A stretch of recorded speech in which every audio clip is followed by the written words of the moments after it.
Right, smokers who use e-cigarettes to quit are more likely to kick the habit than using willpower alone, according to a new study. But more alarming is that some experts claim that non-smokers are using the imitation cigarettes as part of a trend, which in turn is leading them to actually smoke. So with me at the breakfast bar is a physician, Dr. Ralph Rogers, who's been on the show a few times before, and it's great to see you again, Dr. Ralph, in person. Nice to meet you. So this study about e-cigs then, how are they helping smokers to quit? Well, apparently they're doing a great job in helping people smoke. There's quite a recent study which says 1/5 of people have stopped smoking because of e-cigarettes. And the idea of vaping, as they call it, using e-cigarettes, right, is a sort of a new trend. It's quite cool to vape. Is there a worry that this could sort of normalise smoking then? Are those fears valid?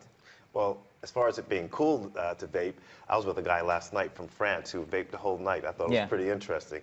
And it's actually all right. You know, they say it's pretty safe, but I think there's some regulatory problems. It's not really regulated. They don't know how much nicotine's involved with it, and so there are some issues. And that's a thing I wanted to kind of ask you, actually, about the long-term implications of it. How much does the medical industry know about the long-term effects of using these? Because they're a relatively new thing, aren't they, e-cigarettes? Well, we still don't know. Yeah. Apparently, there have been some studies. You know, we don't know the concentration in one e-cigarette as opposed to another. We don't know if there's like secondhand problems. In fact, they've been regulated in Brazil and Singapore, you know, not to be imported, although cigarettes are still legal. So there's still a lot of questions that haven't been answered. That's a good point. Yeah, very good point.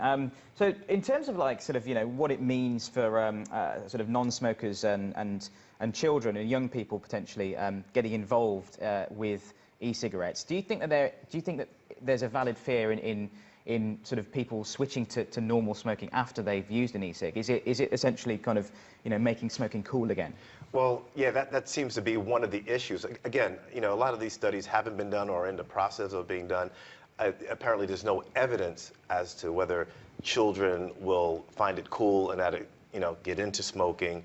So, you know, we really still don't know. Sure. Yeah. And there's a lot of advice to kind of stick with the tried and trusted methods that the NHS use to quit. So you've got nicotine patches, gum, and those kind of things as well, which are, they say, more effective than e-cigs in helping people to quit. So is that the way forward then, to use those ahead of e-cigs, do you think, those sort of tried and trusted methods? Well, I think, you know, for me, if anybody who wants to try to quit smoking is a good thing. Yeah. And if e-cigarettes help, fantastic. But yeah, the NHS has a fantastic package, and that seems to be helping more than e-cigarettes. So.